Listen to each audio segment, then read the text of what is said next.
이 자리 하나님의 은혜와 평강이 우리 모두 함께 하시기를 주님의 이름으로 기원드립니다. 한 주간 동안 잘 지내셨는지요? 여러분, 오늘은 삼위일체 주일이라고 합니다.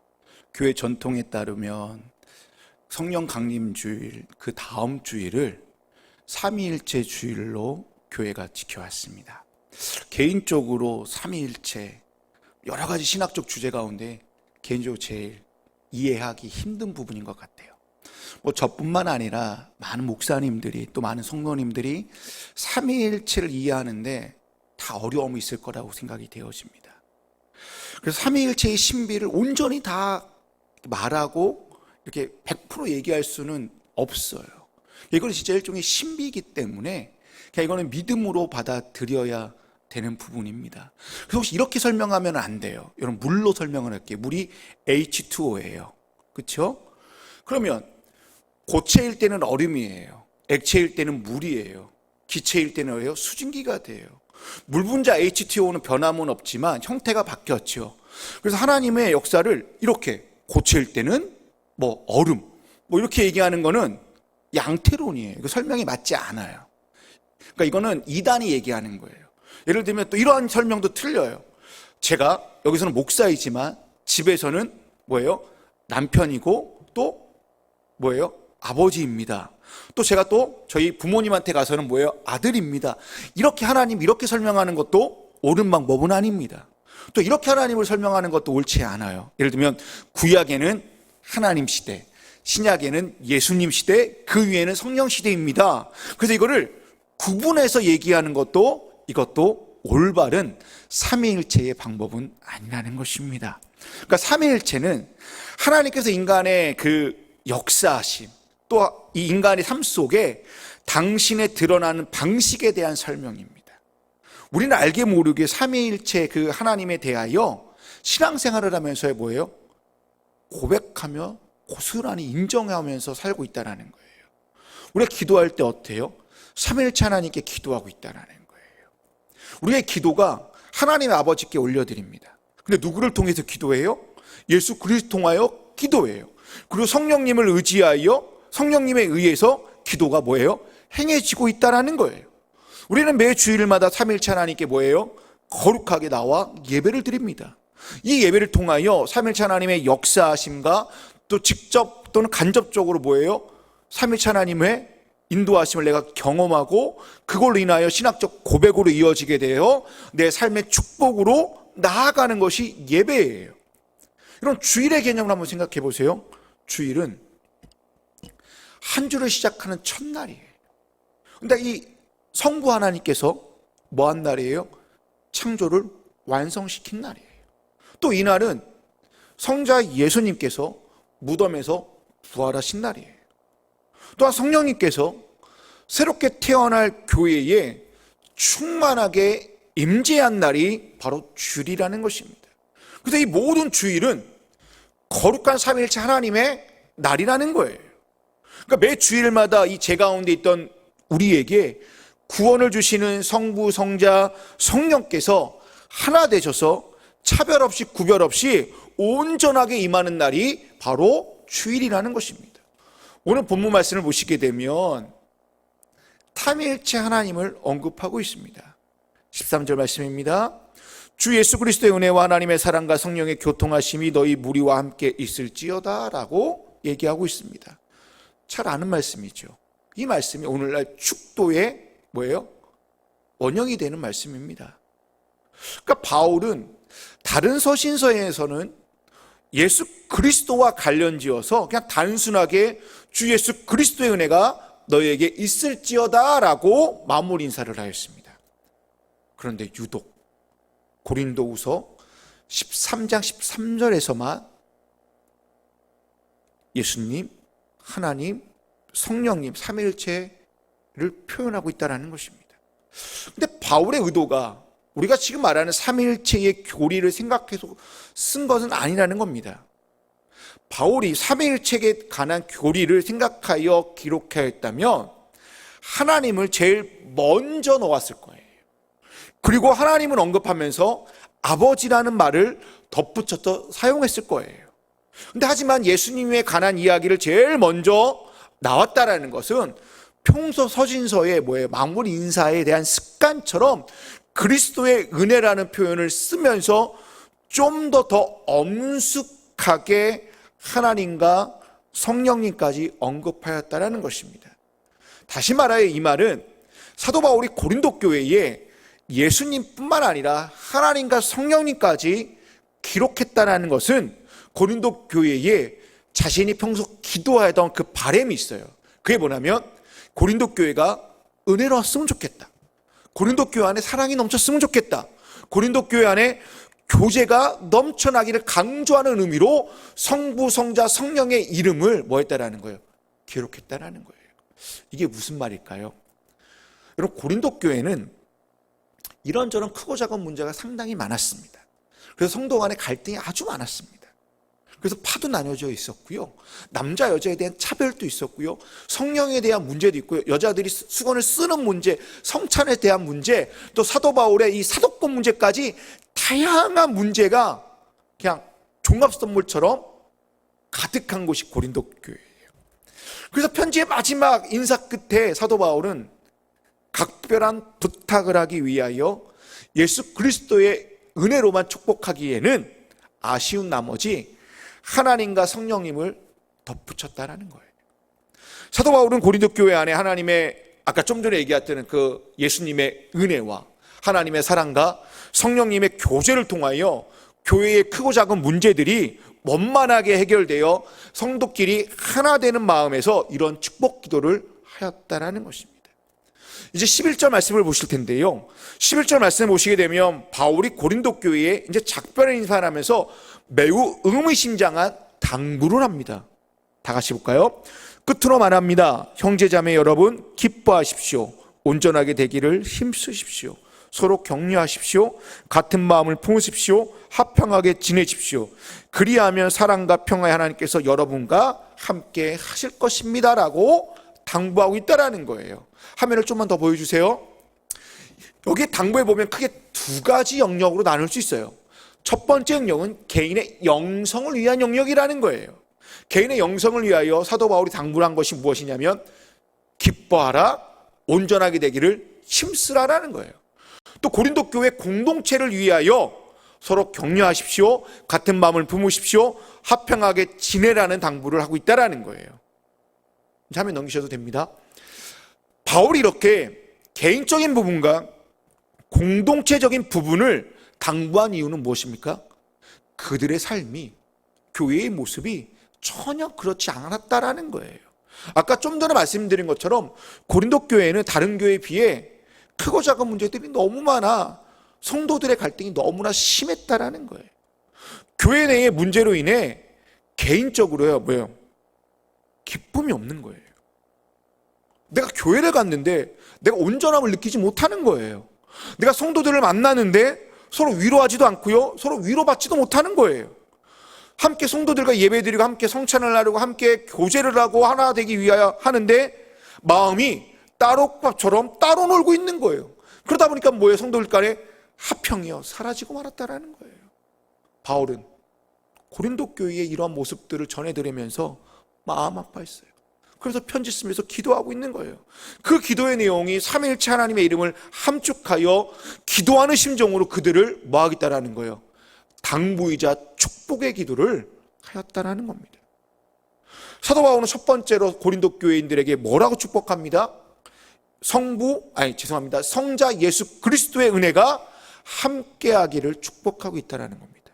여러분, 예수 그리스도의 은혜, 우리가 다 아는 말입니다. 그리스도 안에서 이루어지는 뭐예요? 구원의 은총을 말합니다. 구원은 내가 노력한다고 해서 내가 어떠한 대가를 치른다고 해서 얻을 수 있는 게 아니에요. 그냥 구원은 어떻게 얻는 거예요? 그냥 선물이에요. 값 없이, 아무런 공로 없이 우리에게 거저 주신 은총이라는 거예요. 근데요, 역으로 한번 생각해 보세요. 예수님의 입장에서 이 구원을 한번 생각해 보십시오. 예수님은요, 거저 준 게 아니에요. 자신의 모든 것을 우리에게 거저 주기 위하여 자신은 모든 것을 다 쏟아 부었다라는 거예요. 하물며 무엇까지요? 생명까지 다 바쳐서 우리를 뭐 했다라는 거예요? 구원하셨다라는 거예요. 그렇기 때문에 결코 구원은 하찮은 것도 아니고요, 값없는 것도 아닙니다. 엄청난 대가와 엄청난 희생으로 치러진 것이 구원이라는 것입니다. 그래서 그리스도의 십자가와 부활은 오늘 우리가 구원받았다라는 그 은총을 뭐예요? 가리키고 있는 뭐예요? 표식이라는 거예요. 증표라는 거예요. 삶 속에서 이런 구원의 은혜를 경험하고 고백하는 사람은 당연히 이웃에게도 그 은혜를 뭐예요? 거저 나눌 수밖에 없다라는 겁니다. 둘째로 사도 바울은 성부 하나님의 사랑이 함께하기를 축복합니다. 하나님의 사랑에 대해 성경에서 가장 잘 기록하고 있는 본문이 무엇일까요? 뭐니 해도 요한복음 3장 16절입니다. 화면을 보실까요? 하나님께서 세상을 이처럼 사랑하셔서 외아들을 주셨으니 이는 그를 믿는 자마다 멸망치 않고 영생을 얻게 하려 하는 것이다 라고 기록하고 있습니다. 이처럼 하나님께서 인간을 향한 모든 행위는 어디서 비롯되었다라는 거예요? 하나님의 사랑에서 모든 것이 나와서 우리를 구원하고 이 세상을 사랑하는 것으로 이어졌다라는 거예요. 근데요, 하나님의 사랑에는요, 특별성, 선택이 없다라는 거예요. 하나님의 사랑은 모든 차별과 구별 없이 누구에게나 열려있는 사랑이라는 것입니다. 근데 그 사랑을 내가 갈망하고 바라는 자만이 하나님의 사랑을 경험한다라는 것입니다. 우리가 이 땅에서 하나님의 사랑을 알고 누리는 것이 여러분 가장 축복된 삶이라는 거예요. 그 사랑을, 하나님의 그 사랑을 경험한 자만이, 다시 한번 얘기하지만 또 이웃과 함께 뭐 할 수 있다는 거예요? 그 사랑을 나눌 수 있다는 거예요. 세 번째로 사도 바울은 성령의 교통하심이 함께하기를 축복하고 있습니다. 성령, 우리가 아는 것처럼 하나님이 우리와 영적으로 소통하는 영입니다. 여러분, 성령이 아니고서는 하나님을 알 수 없습니다. 성령이 아니고서는 예수 그리스도를 구주로 고백할 수 없습니다. 성령이 아니고서는 진리의 말씀을 한마디도 깨달을 수 없습니다. 성령의 교통이야말로 우리의 생명의 역동성을 불어넣는 유일한 길인 줄로 믿습니다. 근데 여기에 교통이라는 말이 있어요. 말이 좀 어렵지요. 헬라어로 보면 쉬워요. 오히려 코이노니아예요. 여러분, 코이노니아는 교회에서 이렇게 해석합니다. 허물없는 교제, 친교, 사귐을 얘기하는 거예요. 허물없이 서로를 감싸는 이 사귐에는 성령의 은사가 속하는 성품입니다. 다시 말하여 성도들의 친교, 그 하나님의 사랑에 기초한다는 거예요. 성령의 교통하심 속에는 하나님의 사랑, 예수 그리스도의 은혜를 통하여 성도들 안에 친교로 이어지게 된다는 거예요. 그런데요, 내가 육신에 사로잡힌 채, 그러니까 나의 자연적인 이 육신의 이 본능에 따라 의존하면서 이 성도 간의 교제를 하게 되면요, 사랑의 교제를 실천하지 못한다는 거예요. 근데 그 반대로 내가 성령에 속해서 성령의 교제 속에 있는 사람은요, 그 교제 가운데 성령의 열매를 맺을 수밖에 없다는 것입니다. 성도 간의 교제와 사귐으로 이렇게 이어질 때에 교회의 모습이 회복되고요, 그 모습 안에 서로 간에 뭐가 맺어지는 거예요? 성령의 9가지 열매가 맺어지게 된다는 것을 기억하시면 좋겠습니다. 여러분, 그렇다면 결국 사도 바울이 13절 말씀에서 축도를 통하여서 말씀하고자 하는 것이 무엇일까요? 우리가 13절 말씀을 축복 기도의 뭐라고 그랬어요? 제가 축도의 모델 또는 모형이라고 얘기했습니다. 그럼 축복에 초점이 있는 거기 때문에 이 땅에 사는데 우리가 잘 먹고 잘 살기 위해서 사도 바울이 축복한 걸까요? 좀 더 나은 삶을 좀 더 배부르고 좀 더 윤택하고 좀 더 높은 지위와 자리 앉기 위해서가 아니라는 것을 우리는 알잖아요. 바로 11절 말씀, 아까 함께 읽었던 11절 말씀을 이루기 위하여 축복 기도를 하였다라는 겁니다. 11절 말씀이 무엇입니까? 이렇게 얘기할 수 있어요. 삼위일체 하나님의 은혜와 사랑과 그리고 이 사귐을 통해서만이 뭘 할 수 있다라는 거예요? 고린도 교회의 연약한 문제들을 뭐 할 수 있다라는 거예요? 극복할 수 있다라는 거예요. 삼위일체 하나님 안에서 진정한 기쁨이 일어나게 되고요, 온전함이 회복되는 것이고요, 서로의 마음이 같아져서 위로를 누리게 되고요, 평안과 화평을 경험할 수 있기 때문에 사도 바울이 13절에서 축복의 기도를 하였다라는 겁니다. 근데 만약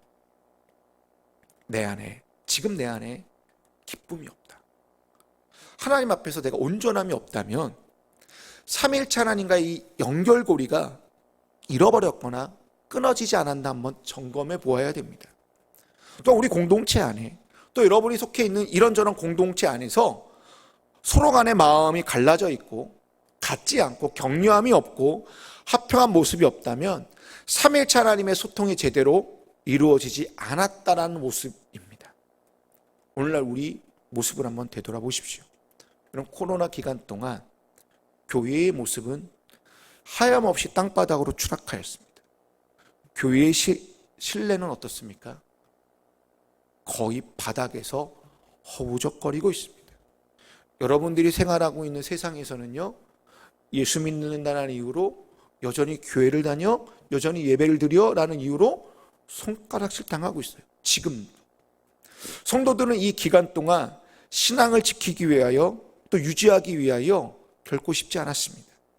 정말 하루하루 견디는 심정으로 참고 인내하며 성부, 성자, 성령 삼위일체 하나님을 간신히 붙잡으면서 지내왔다라는 겁니다. 이 기간 동안 교회도 많이 힘들어졌어요. 성도들 역시 정말 많이 힘들어졌습니다. 근데 그 힘듦을 이제는 회복해야 될 때가 왔습니다. 근데 그 힘듦을 회복할 뭐가 필요해요? 위로가 필요해요. 근데 그 위로를 다르게 표현하면 신앙적 경험이 다시 필요하다라는 것입니다. 일상이 회복되었으니 예전처럼 뭐 합시다, 예전처럼 돌아가서 으쌰으쌰 하자고 말하는 것이 아니라 오히려 삼위일체 하나님의 은혜와 사랑과 사귐을 경험할 수 있도록 영적인 위로를 선행되어야 된다는 거예요. 그래서 11절 말씀이 우리 안에 이루어지는 경험을 내가 느낄 때에 내가 뭐 할 수 있는 거예요? 위로받을 수 있다는 겁니다. 근데 교회는 한번 생각해 보십시오.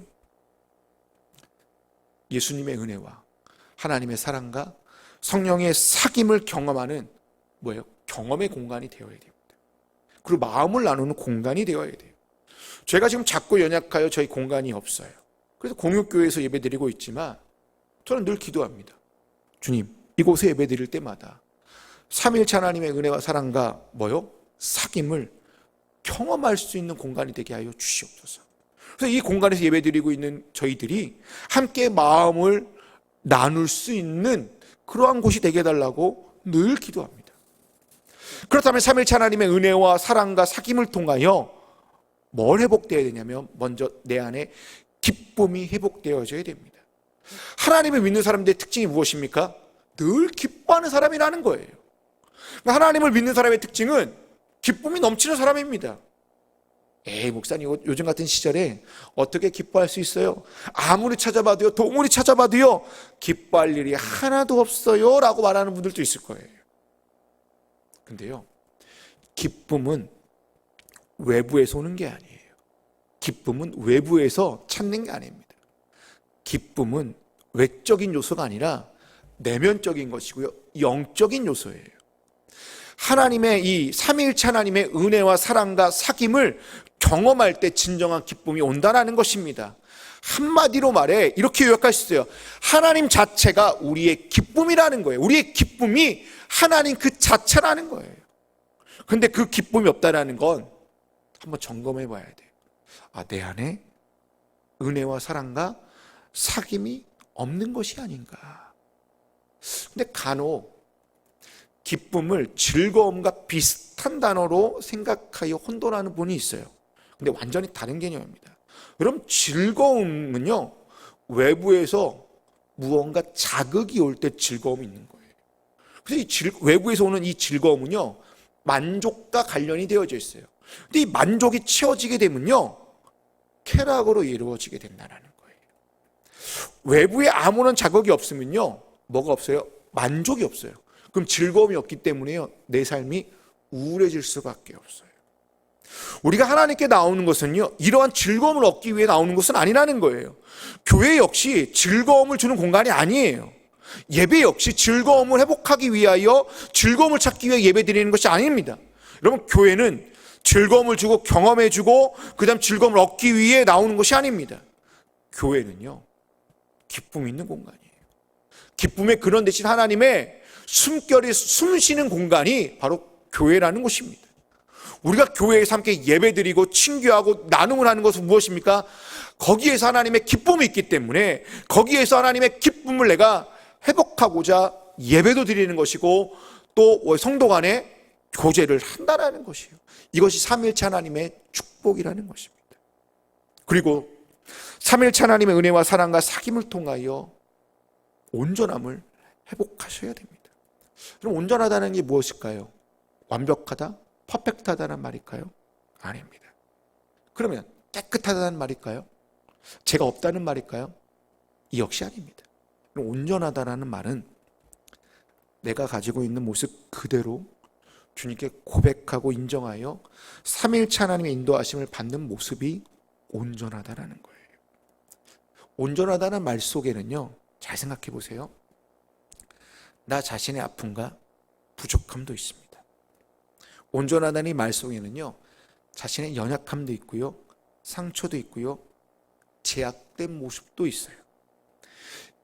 더 중요한 건 이 모든 것을 내가 하나님 앞에 인정하여 삼위일체 하나님의 인도하심을 받아 구원을 받아 하루하루 신앙인의 모습으로 살아가는 모습이 온전하다라는 이야기입니다. 이러한 모든 과정을 뭐라고 얘기하냐면 회개와 성화의 과정이라고 말하는 것입니다. 우리가 삼위일체 하나님의 은혜와 사랑과 사귐 앞에 머리 숙여 자신의 부족함을 토로하고 그걸로 채워달라고 하나님께 기도하고 간청하는 모습이 온전함의 첫 번째 첫걸음이라고 저는 생각합니다. 그래서 이 첫걸음 앞에 나아갈 때에 하나님의 인도하심에 따라 이렇게 걸어가는 것이 온전함의 모습으로 살아간다는 거예요. 그뿐만 아니라 삼위일체 하나님의 은혜와 사랑과 사귐을 통하여 11절에 공동체에게 말하고 있는 서로의 격려하고 같은 마음을 품고 화평케 지내는 것 역시 서로 간의 관계 속에서 회복이 될 때 이루어지는 선한 모습이라는 것입니다. 여러분, 우리는 코로나 기간 동안 성도 간의 사귐과 소통이 원활하지 못했습니다. 간신히 이 기간 동안 수직적인 만남을 통해 견뎌왔어요. 이제 우리는 일상이 어느 정도 회복이 되어 이제는 수평적인 만남을 통하여 회복하는 모습으로 나아가야 합니다. 그러기 위해서는 서로 세워주는 격려의 모습이 필요하다는 것입니다. 그러기 위해서는 하나님의 사랑이 반드시 있어야 됩니다. 왜일까요? 하나님의 사랑에는 용서와 그리고 허물을 덮어주고 사랑의 언어와 축복의 언어로 사람을 만져주는 그러한 언어가 하나님의 사랑에 있기 때문입니다. 그리고 교회 안에는 이제 이러한 서로의 만남, 교제를 하기 위하여 밥상 공동체의 모습으로 이어져야 됩니다. 이 부분을 필요하기 위해서는 성령의 교통하심, 성령의 사귐, 코이노니아의 역사가 반드시 있어야 된다는 것입니다. 여기서 밥상은 두 가지의 의미인데 수직적인 밥상은 성찬의 나눔을 의미합니다.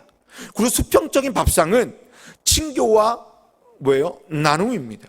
그동안 우리는 방역, 거리두기라는 걸로 인하여 성찬의 나눔도 제대로 하지도 못했고요. 성도 간의 나눔과 친교도 제대로 하지 못했습니다. 너무나 부족했어요. 그래서 저희도 이제 한 달에 한 번은 첫째 주에는 성찬의 나눔을 하려고 해요. 그리고 한 달에 한 번은 다 함께 모여 식탁의 나눔을 통하여 삼위일체 하나님의 은혜와 사랑과 사귐을 함께 경험하고 나누려고 계획 중에 있습니다.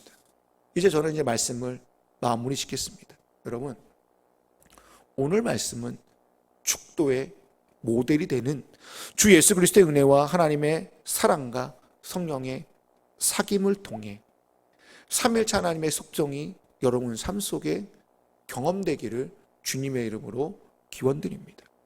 여러분, 예수 그리스도의 은혜를 경험한 사람은 그 경험으로 끝나지 않고요. 하나님의 사랑에 감격하여 그 성령님과의 사귐을 통하여 영적으로 충만으로 이어지게 됩니다. 하나님의 사랑을 경험한 사람은요, 그리스도의 은혜 안에 내가 깊이 들어가 성령님과의 사귐으로 인하여 생명의 신비를 내가 느끼게 된다는 거예요. 영생을 내가 소유한 그 만족, 기쁨을 느끼게 된다는 것입니다. 마지막으로 성령과의 사귐을 경험한 사람은 예수 그리스도의 은혜가 얼마나 고귀하고 얼마나 값어치가 있고 얼마나 존귀한 건지 내가 깨달아서 하나님 사랑에 더 가까이 나아가게 된다는 것입니다. 제가 삼위일체를 설명하기 이렇게 말씀드리는 것이 아닙니다. 제가 이렇게 삼위일체 하나님에 대한 경험을 얘기하는 것은 이 경험이 내 삶에 영적인 풍요로움을 이끌어서 하나님의 역사하심으로 이어지기 때문입니다. 그래서 우리 안에 은혜와 사랑과 사귐의 역사가 가득하여 11절 말씀처럼 여러분 삶 속에 기뻐하고 온전해지고 서로 격려하고 같은 마음을 품고 합평케 되는 경험을 하시기를 주님의 이름으로 축원드립니다. 기도하시겠습니다.